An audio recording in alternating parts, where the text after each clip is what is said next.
Hello friends, welcome to my channel. कैसे हैं आप सभी? आई होप कि आप सभी अच्छे होंगे और अभी आपकी एग्जाम्स भी अच्छे से चल रही होगी। ठीक है, तो आज की वीडियो में हम वन वर्ड सब्स्टिट्यूशन के आगे के वर्ड्स को डिस्कस करेंगे। लास्ट वीडियो में हमने ट्रिक के माध्यम से वर्ड्स को याद किया था। चलिए आज हम आगे के वर्ड्स को स्टार्ट करते हैं। साथ ही वीडियो पसंद आए तो कमेंट सेक्शन में जरूर बताइएगा कि आपको हमारी वीडियो कैसी लगी। चलिए स्टार्ट करते हैं। लास्ट वीडियो में हमने 290 वर्ड्स कर लिए थे। ठीक है, 291 ही। A large deep metal pot used for cooking over open fire. ठीक है, यानी कि ऐसा लार्ज यानी कि बहुत बड़ा और गहरा मेटल पॉट यानी कि धातु का ऐसा बर्तन जिसका उपयोग मतलब ओपन फायर मतलब ऐसे कुकिंग करने के लिए किया जाता है। आपने देखा होगा जो खाना बनता है, ठीक है, जिसमें से फायर निकलती है, उसे हम बोलते हैं हंडा या कढ़ाई। ठीक है, यानी कि कॉलड्रॉन। तो कॉलड्रॉन को हम कैसे याद करेंगे? यहाँ आपको दिख रहा है कोल। कोल मतलब क्या होता है? कोयला। ठीक है, मतलब कोयले की आग जलाकर यहाँ दिख रहा होगा रॉन। ठीक है, रॉन को हम आयरन से रिलेट करेंगे। ठीक है, तो कोयले की आग जलाकर हम खाना काहे में बनाएंगे? आयरन। आयरन की क्या होती है? कढ़ाई। कढ़ाई आयरन की होती है ना, लोहे की बनी हुई। ठीक है, तो इसे आप ऐसे समझ सकते हैं कि कोयले की आग जलाकर आयरन यानी कि लोहे की कढ़ाई में खाना बनाना। ठीक है, यानी कि हंडा या कढ़ाई। इसे आप ऐसे याद कर सकते हैं। नेक्स्ट वर्ड है soldier who fight on horseback, यानी कि ऐसे सोल्जर्स जो हॉर्स के ऊपर बैठकर क्या करते हैं? लड़ाई करते हैं। ठीक है, उन्हें हम बोलते हैं घुड़सवार सेना यानी कि कैवलरी।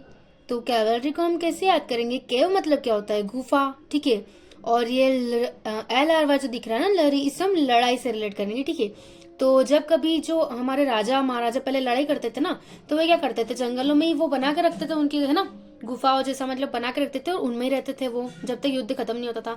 तो जब लड़ाई खत्म हो जाती थी ना, तो केव यानी कि गुफा में सबसे पहले कौन पहुंचेगा? वही पहुंचेगा ना जिसके पास घोड़ा होगा।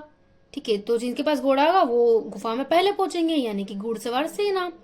तो इसे आप ऐसे याद कर सकते हैं। ये वर्ड एसएससी के एग्जाम में 1 टाइम रिपीट हुआ है और अदर एग्जाम में ये वर्ड 1 टाइम रिपीट हुआ है, तो इसे आप ऐसे याद कर सकते हैं। नेक्स्ट वर्ड है the sound of a crow, यानी कि कौवे की जो आवाज होती है, कौवे की काव काव, उसे हम बोलते हैं काव। तो ये तो काव काव से रिलेट कर सकते हैं कि ये काव। ठीक है, नेक्स्ट वर्ड है a time when enemies agree to stop fighting, यानी कि ऐसा वक्त जिसमें शत्रु क्या करते हैं? मतलब फाइट को स्टॉप करने के लिए एग्री हो जाते हैं, उसे हम बोलते हैं युद्ध विराम यानी कि सीज फायर। ठीक है, तो सीज फायर को हम कैसे याद करेंगे? ईज दिख रहा है ना आपको यहाँ, ईज करना यानी कि इरेज करना। ठीक है, यानी कि जो आग लगी हुई है ना, उसके अगर आप किसी आग के ऊपर इरेज यानी कि पानी डाल दोगे, ठीक है, उसे इरेज कर दोगे, तो उससे क्या हो जाएगा? आग बुझ जाएगी। ऐसे ही आप इसे युद्ध विराम से समझ सकते हैं कि अगर कोई युद्ध विराम हो रहा है, मतलब युद्ध हो रहा है ना, उसे रोकने के लिए क्या करना पड़ेगा? उसे ईज यानी कि उसे भी रोकना पड़ेगा। तो फायर में ईज डालना यानी कि उसे इरेज करना, या आग को जलने से रोकना, या युद्ध विराम होने से रोकना। ठीक है, तो इसे आप ऐसे याद कर सकते हैं। नेक्स्ट वर्ड है the state of being unmarried by choice.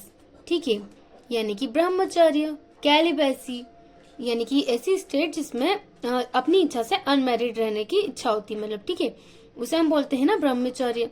ठीक है, जो बहुत सारे साधु महात्मा होते हैं वो इसका पालन करते हैं। तो एक लड़का है, वो बोले कि मैं भी शादी नहीं करूंगा, ठीक है, मैं भी ब्रह्मचर्य का पालन करूंगा।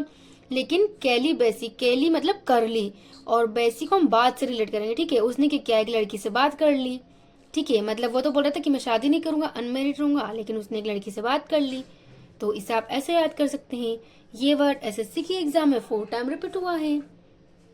नेक्स्ट वर्ड है underground place for storing wine और अदर प्रोविजंस, यानी कि वाइन को स्टोर करने के लिए जो अंडरग्राउंड प्लेस होते हैं ना, यानी कि तह खाना, उसे हम बोलते हैं सेलर।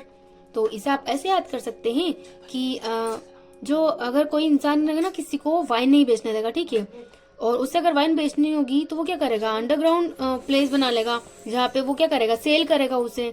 ठीक है, वाइन को सेल कर देगा अंडरग्राउंड प्लेस में, क्योंकि बाहर तो कोई करने नहीं दे रहा उसको। तो सेलर को हम सेल से रिलेट करेंगे, जो बेचने वाला सेल होता है कि वो कहाँ बेचेगा उसको? अंडरग्राउंड प्लेस में। ठीक है, यानी कि तह खाना। ये वर्ड एसएससी के एग्जाम में 2 टाइम रिपीट हुआ है। नेक्स्ट वर्ड है अ लार्ज ब्यूरियल ग्राउंड। ठीक है, यानी कि कब्रिस्तान, इसे हम बोलते हैं सिमेट्री। ये वर्ड एसएससी की एग्जाम में 4 टाइम रिपीट हुआ है। तो आपने कब्रिस्तान में देखा होगा ना कि वो जो कब्र होती है ना, उसके ऊपर क्या करते हैं? वो सीमेंट का मतलब वो बना देते हैं, काय का बना होता है? सीमेंट का, तो सिमेट्री को सीमेंट से रिलेट करेंगे, ठीक है, यानी कि कब्रिस्तान।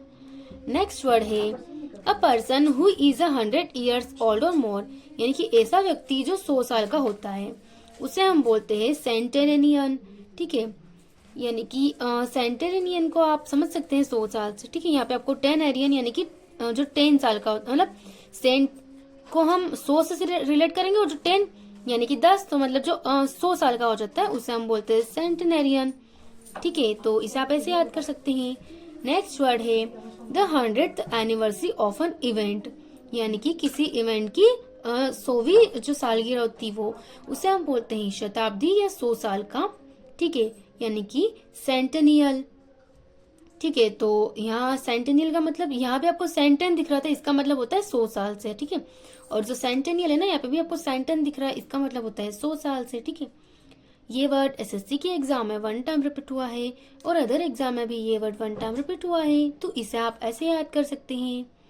नेक्स्ट वर्ड है anything tending to move away from centre, यानी कि अपकेंद्री, केंद्र से दूर भागने की प्रवृत्ति, यानी कि जो अपने केंद्र से दूर की ओर जाती है, मतलब, ठीक है, उसे हम बोलते हैं सेंट्रीफ्यूगल, ठीक है। सेंटर मतलब क्या होता है? केंद्र, और फ्यूगल यानी कि मतलब ऐसे समझ सकते हैं कि सेंटर या किसी सेंटर से दूर जाना, उसे हम बोलते हैं सेंट्रीफ्यूगल, ठीक है। तो इसे आप ऐसे समझ सकते हैं। आज की वीडियो में हम इतने ही वर्ड सीखेंगे, इसके आगे के वर्ड्स को हम नेक्स्ट वीडियो में कंटिन्यू रखेंगे। आपको हमारी वीडियो कैसी लगी कमेंट सेक्शन में जरूर बताएं। वीडियो को लाइक और अपने दोस्तों तक शेयर जरूर कीजिएगा। नेक्स्ट वीडियो में मिलते हैं।